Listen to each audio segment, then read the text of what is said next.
नमस्कार, आप देख रहे हैं एसएसएन न्यूज। मैं मीरा सिंह। सरायकेला खारसावा जिले के निमडी प्रखंड के आदड़ी गांव में SM steel and power limited company के खिलाफ ग्रामीणों का उग्र विरोध प्रदर्शन हुआ।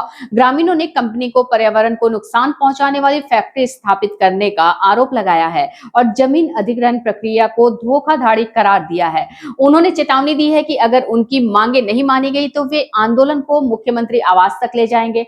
ग्रामीणों ने कहा कि फैक्ट्री से खेती बाड़ी, जल स्रोत और जनजीवन पर गंभीर खतरा मंडरा रहा है। वे अपनी जमीन किसी भी कीमत पर नहीं देंगे क्योंकि यह उनकी रोजी रोटी और आने वाली पीढ़ियों का सहारा है। ग्रामीणों ने जमीन अधिग्रहण प्रक्रिया में बिचौलियों की भूमिका की भी जांच की मांग की है। झारखंड नवनिर्माण क्रांतिकारी मोर्चा के संरक्षक कृष्णा कालिंदी ने कहा कि वे खुद एक विस्थापित का बेटा है और चांडिल डैम के विस्थापितों के साथ हुए अन्याय को नहीं दोहराएंगे।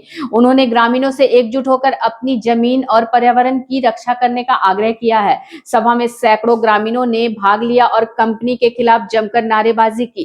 ग्रामीणों ने स्पष्ट चेतावनी दी है कि जब तक पर्यावरण और जमीन की सुरक्षा की गारंटी नहीं दी जाती है तब तक आंदोलन जारी रहेगा।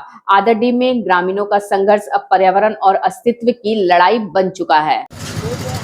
एक तो विधायक है, सबसे बड़ी बात है, क्योंकि हम इससे पहले निमडी प्रखंड के झारखंड मुक्ति मोर्चा के प्रखंड उपाध्यक्ष रह चुके हैं। सरकार हम ही लोग का है और हम ही लोग चुने हैं, क्योंकि आज हम लोग का जल जंगल ज़मीन लूटा जा रहा है दलालों के माध्यम से और एसएल स्टील प्लांट के प्रबंधक के माध्यम से।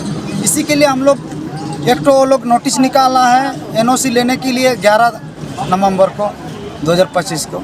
इसी के विरोध में हम लोग एक ग्राम सभा का आयोजन किए थे कि वो चीज़ अगर पारित हो जाता है तो वो लोग दंड भेद करके तो ज़मीन ले ही लिया है। हो सकता है कल दिन हम लोग के ऊपर अत्याचार करके अगर हम लोग लड़ाई में अगर साथ दे रहे हैं और कल दिन मेरे ऊपर कुछ भी हो जा रहा है, उसका पूरी कंपनी का दायित्व, क्योंकि लड़ाई हम लोग शुरू से लड़के आ रहे हैं और हमारा जब तक जान है तब तक हम लड़ेंगे, क्योंकि सच्चाई के लिए ना हम कभी झुके ना झुकेंगे। कोई बेच दिया दूसरा आदमी है ना, उसी के सिलसिले में थोड़ा केस कर दिए एसडीओ ऑफिस में और सिविल नोटिस भी भेज दिए सीओ के पास, और जो कंपनी का जो अभी मैनेजर है उनके नाम पर सिविल नोटिस भी किया है और डीसी के पास भी किया है, लेकिन अभी तक कोई उसका कार्रवाई अभी तक नहीं हुआ है। हम फिर मिलेंगे कुछ नई खबरों के साथ। तब तक के लिए हमारे चैनल को लाइक, शेयर और सब्सक्राइब करना ना भूलें।